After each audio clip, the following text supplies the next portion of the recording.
नमस्कार दोस्तों, स्वागत है आपका दैनिक समसामयिक की 20 अप्रैल 2023 के इस नए अध्याय में। डेली की तरह हम डिस्कस करेंगे करंट अफेयर्स के 10 महत्वपूर्ण क्वेश्चंस जो आपकी प्रतियोगी परीक्षाओं के लिए काफ़ी महत्वपूर्ण होने वाले हैं। तो बिना किसी देरी के स्टार्ट करते हैं आज का पहला क्वेश्चन। विजडन क्रिकेटर अलमेक ने 2023 संस्करण में क्रिकेटर ऑफ द ईयर में नामित होने वाली पहली भारतीय महिला क्रिकेटर कौन है? तो पहली भारतीय महिला क्रिकेटर है हरमनप्रीत कौर भारती है, जो कि महिला क्रिकेटर है। यदि पुरुष क्रिकेटर की बात करें तो सूर्य कुमार यादव है, जो पुरुष क्रिकेटर है जिसको विजडन ने नामित किया है। यदि विजडन के द्वारा बात करें तो विश्व के अग्रणी क्रिकेटर में मेल क्रिकेटर में बारे में बात करेंगे तो वो बेन स्टोक्स है, और फीमेल क्रिकेटर की बात करें तो बेथ मोनी है, जो ऑस्ट्रेलिया देश की है। तो इसी क्वेश्चन से जुड़े कुछ महत्वपूर्ण बिंदु और डिस्कस करेंगे। आईसीसी टी20 पुरुष क्रिकेटर ऑफ द ईयर किसे चुना गया है? वो सूर्य कुमार यादव है। यदि ICC test cricketer of the year की बात करेंगे तो वो बेन स्टोक्स है, इंग्लैंड देश के रहने वाले हैं, आप जानते हैं। और यदि ODI cricketer of the year की बात करेंगे तो वो बाबर आजम पाकिस्तान से संबंधित है। तो मेजर ध्यानचंद खेल रत्न पुरस्कार की बात करें तो शरद कुमार को दिया गया है, शरद कमल को दिया गया है, जो टेबल टेनिस से संबंधित है।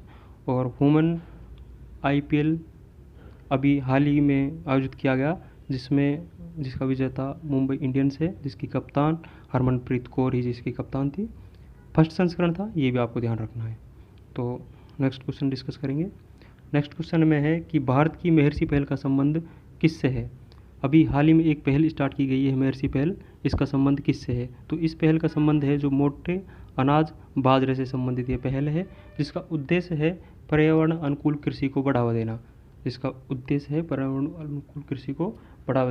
इस पहल का शुभारंभ है जो हाल ही में 17 अप्रैल से 19 अप्रैल के बीच में G20 समिट में कृषि वैज्ञानिकों की बैठक जो कि वाराणसी में संपन्न हुई थी, तो उसमें इस पहल का शुभारंभ किया गया था, जो आपको ध्यान रखना है। तो इसी जो क्वेश्चन से जुड़े कुछ महत्वपूर्ण बिंदु और है। महत्वपूर्ण बिंदु में है मीरा योजना का संबंध किससे है? तो मीरा योजना का संबंध भी मोटा अनाज से है। श्री अन्न उत्कृष्टता केंद्र है जो हैदराबाद में अभी स्थापित किया गया है। बाजरा कौन सी फसल है? तो बाजरा आप सभी को पता है कि खरीफ की फसल है। तो नेक्स्ट क्वेश्चन डिस्कस करेंगे। नेक्स्ट क्वेश्चन है कि वर्ल्ड लाइन की भारत डिजिटल भुगतान वार्षिक रिपोर्ट 2022 के अनुसार सर्वाधिक पसंदीदा भुगतान ऐप कौन सा है? तो इस क्वेश्चन महत्वपूर्ण क्वेश्चन है, ध्यान रखेंगे कि सर्वाधिक पसंदीदा ऐप है जो फ़ोनपे है। फ़ोनपे के द्वारा 2022 में 149 ट्रिलियन डॉलर का भुगतान किया गया है। तो नंबर 1 पे फ़ोनपे आता है। यदि नंबर सेकंड की बात करेंगे तो सेकंड नंबर पर गूगल पे है और थर्ड नंबर पर पेटीएम है।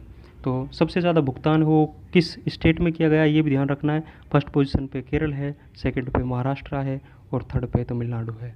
यदि शहर की बात करें तो फर्स्ट पोजीशन पे बेंगलुरु और सेकंड पे नई दिल्ली आता है। तो इसी क्वेश्चन से जुड़े नेक्स्ट क्वेश्चन को देखेंगे। नेक्स्ट इस महत्वपूर्ण बिंदु को डिस्कस और कर लेते हैं। महत्वपूर्ण बिंदु में है कि भारत का सबसे तेज़ भुगतान ऐप कौन सा है? भारत का सबसे तेज़ भुगतान ऐप है जो पे रुपे भारत का सबसे तेज़ भुगतान ऐप है। रुपे कार्ड को किसने लॉन्च किया? ये आपको पता होना चाहिए कि रुपे कार्ड को लॉन्च करने वाली जो संस्था है NPCL है, नेशनल पेमेंट कॉरपोरेशन लिमिटेड है, जो रुपे क्रेडिट कार्ड को लॉन्च किया गया है। इलेक्ट्रॉनिक बैंक गारंटी योजना जारी किसके द्वारा की गई योजना है? जो HDFC बैंक के द्वारा जारी की गई है। तो नेक्स्ट क्वेश्चन डिस्कस करेंगे। नेक्स्ट क्वेश्चन है किसान संपर्क अभियान का आयोजन कहाँ किया गया? किसान संपर्क अभियान का आयोजन है जो जम्मू कश्मीर के जो उपराज्यपाल मनोज सिन्हा के द्वारा जम्मू कश्मीर राज्य में इस अभियान का शुभारंभ किया गया है, जिसका उद्देश्य क्या है कि सरकार की योजनाओं का लाभ किसानों तक पहुंचाना है और किसानों को जागरूक करना इस अभियान का प्रमुख उद्देश्य है। तो हम कुछ इसके महत्वपूर्ण बिंदु है वो डिस्कस करेंगे। महत्वपूर्ण बिंदु में है कि अनुसूची 11 का संबंध किससे है? अनुसूची 11 में स्थानीय स्वशासन के बारे में बताया गया है। स्थानीय स्वशासन में ग्राम पंचायत, पंचायत समिति और जिला परिषद आते हैं, जो आप जानते हैं। यदि स्थानीय स्वशासन का जनक किसे कहा जाता है, आपको पता होना चाहिए। लॉर्ड रिपन को स्थानीय स्वशासन का जनक कहा जाता है। और कुछ महत्वपूर्ण बिंदु में ये है कि 73वें संविधान संशोधन किसके 73वें संविधान संशोधन के तहत कौन सी अनुसूची जोड़ी गई, तो 73वें संविधान संशोधन के तहत 11वीं अनुसूची जोड़ी गई, जिसमें भाग 9 जोड़ा गया। भाग 9 में अनुच्छेद 243 ए से लेके 243 ओ तक पंचायत राज के बारे में बताया गया है, तो आपको पता होना चाहिए। और इससे संबंधित एक समिति भी है, बलवंत राय मेहता समिति। बलवंत राय मेहता समिति का संबंध है जो पंचायत राज से है, आपको पता होना चाहिए। पंचायत राज का सबसे पहले पंचायत राज व्यवस्था का प्रारंभ 2 अक्टूबर 1959 को राजस्थान के नागौर के बगदरी गांव से पंचायत राज व्यवस्था का प्रारंभ किया गया था। ये आपको पता होना चाहिए, महत्वपूर्ण है आपके एग्जाम्स के लिए। नेक्स्ट क्वेश्चन डिस्कस करेंगे। नेक्स्ट क्वेश्चन में है, हाल ही में आदिवासी उत्पादों के विपणन और लॉजिस्टिक विकास के लिए PTPNER योजना कहाँ प्रारंभ की गई, तो PTPNR योजना है मणिपुर राज्य से प्रारंभ की गई। ये योजना है जो जनजाति मंत्री अर्जुन मुंडा के द्वारा प्रारंभ की गई। PTPNER योजना का यदि फुल फॉर्म के बारे में बात करें तो promotions of tribal product from north east region, इस योजना की फुल फॉर्म है, जिसका उद्देश्य क्या है। उद्देश्य उत्तर पूर्वी भारत में आदिवासियों के उत्पादों को बढ़ावा देने के लिए ये योजना प्रारंभ की गई है। जो उत्तर पूर्वी राज्य है उनमें 8 स्टेट आते हैं। 8 स्टेटों में 7 तो 7 सिस्टर ही है और एक राज्य है अलग है, उस सिक्किम है। 7 सिस्टर में यदि हम बात करें तो 7 सिस्टर में 7 राज्य आएंगे। 7 राज्यों में अरुणाचल प्रदेश है, असम है, मणिपुर है, नागालैंड है, मेघालय है, त्रिपुरा है, मिजोरम, ये 7 राज्य 7 सिस्टर में काउंट होते हैं। जबकि एक अलग राज्य है जो सिक्किम, उत्तरी पूर्वी राज्य 8 राज्यों में काउंट होते हैं, जिनमें ये अभियान है जो चलाया गया है। कुछ इसी क्वेश्चन के महत्वपूर्ण बिंदु और डिस्कस करेंगे। महत्वपूर्ण बिंदु में है, ट्राइफेड की स्थापना 1987 में की जाती है। लोकटक झील है जो मणिपुर में स्थित है। आपको ध्यान होना चाहिए कि लोकटक झील के किनारे केबुल लामजाओ जो पार्क है वो स्थित है। बोमडिला दर्रा कहाँ स्थित है, ये बोमडिला दर्रा है जो अरुणाचल प्रदेश में स्थित है। तो नेक्स्ट क्वेश्चन डिस्कस करेंगे। नेक्स्ट क्वेश्चन है, संयुक्त राष्ट्र जनसंख्या कोष की the state of world population report 2023 के अनुसार दुनिया का सर्वाधिक आबादी वाला देश कौन सा है, तो दुनिया में सबसे आबादी वाला देश भारत देश हो गया है। ये रिपोर्ट है जो 19 अप्रैल को जारी की गई थी, जिसके अनुसार भारत की जनसंख्या है जो 142.86 करोड़ हो गई है, जिसमें भारत फर्स्ट पोजीशन पर पहुंच गया चीन को पछाड़ते हुए। चीन की रैंक है जो फिलहाल सेकंड है। चीन की यदि जनसंख्या के बारे में बात करेंगे तो 142.57 करोड़ चीन की जनसंख्या है, जो कि भारत की जनसंख्या से 29 लाख कम है। भारत की जनसंख्या 29 लाख अधिक हो गई है चीन से। यदि हम इसी रिपोर्ट के आंकड़ों की बारे में बात करें तो इस रिपोर्ट के आंकड़े ये कहते हैं कि भारत की यदि इसी तरह से जनसंख्या बढ़ती रही तो 2050 तक भारत की जनसंख्या है जो 166.8 करोड़ हो जाएगी 2050 तक।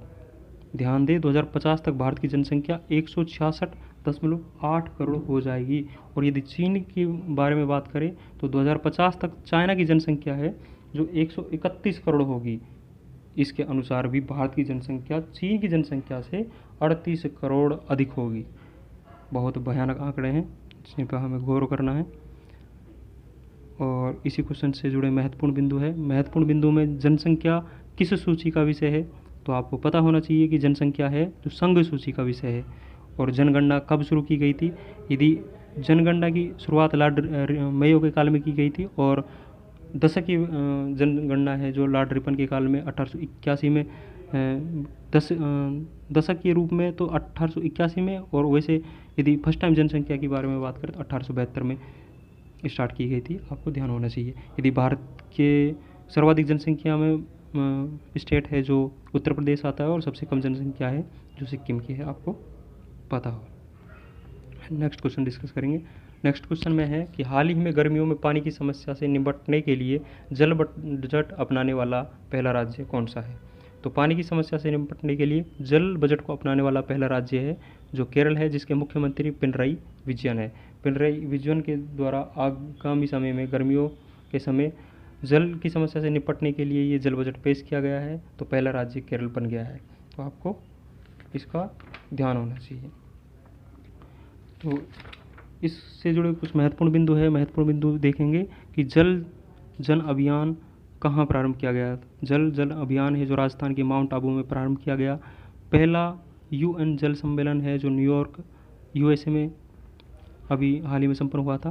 भारत का पहला प्रमाणित हर घर जिला वाला पहला जिला कौन सा है, वो बुरहानपुर MP का पहला डिस्ट्रिक्ट है जो हर घर जिला वाला पहला डिस्ट्रिक्ट है। यदि पहले राज्य के बारे में बात करें तो हर घर जिला वाला पहला राज्य है जो गोवा है, आप सभी को पता है।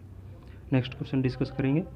नेक्स्ट क्वेश्चन है कि सचिन @50 सेलिब्रेटिंग ए मेस्ट्रो नामक किताब के लेखक कौन है। तो ये लेखक है, लेखक देख लोगे आप, लेखक है। तो इस पुस्तक के लेखक है जो बोरिया मजूमदार है। इन्हीं के द्वारा सचिन की एक अन्य बायोपिक प्लेइंग इट माई वे भी बोरिया मजूमदार के द्वारा ही लिखी गई है, जो भी आपको ध्यान रखनी है। कुछ महत्वपूर्ण बायोपिक और ध्यान रखेंगे।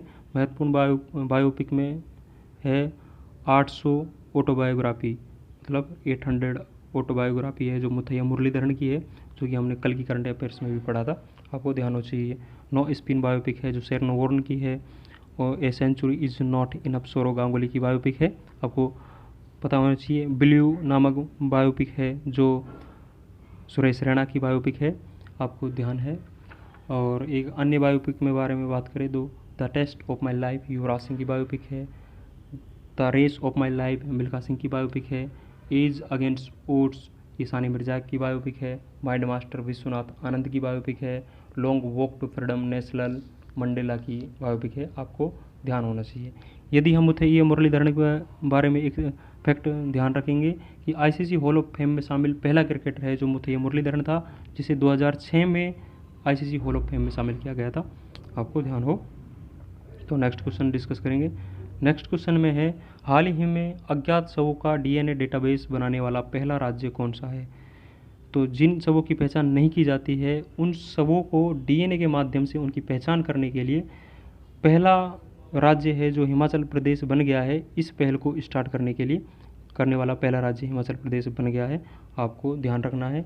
तो इस DNA से जुड़े कुछ महत्वपूर्ण बिंदु ये हैं कि DNA किसका बहुलक है। DNA है जो न्यूक्लियोराइड का बहुलक है। DNA न्यूक्लियोराइड का बहुलक है। और DNA में नाइट्रोजनी क्षारक कौन कौन से हैं।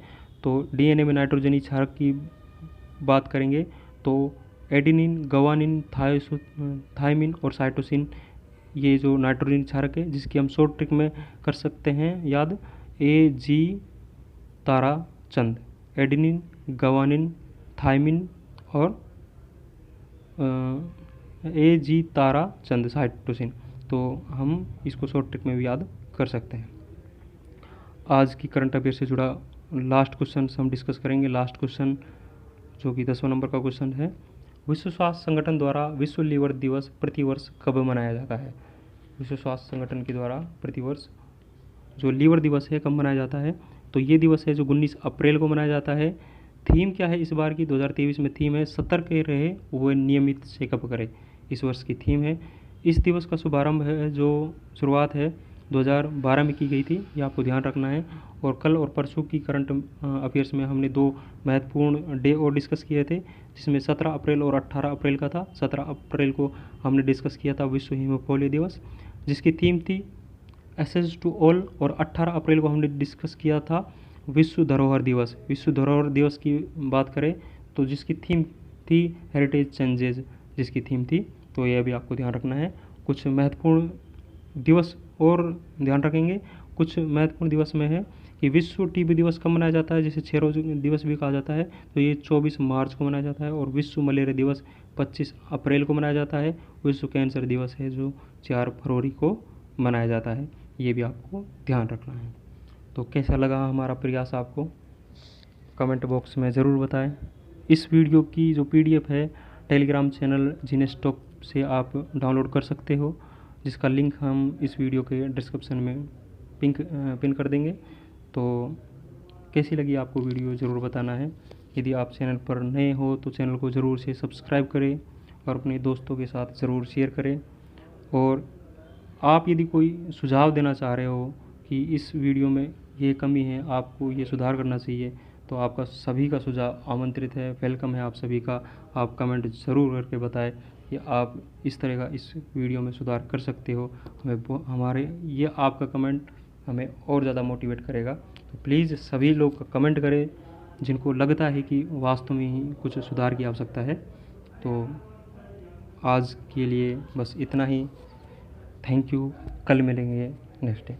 Thank you.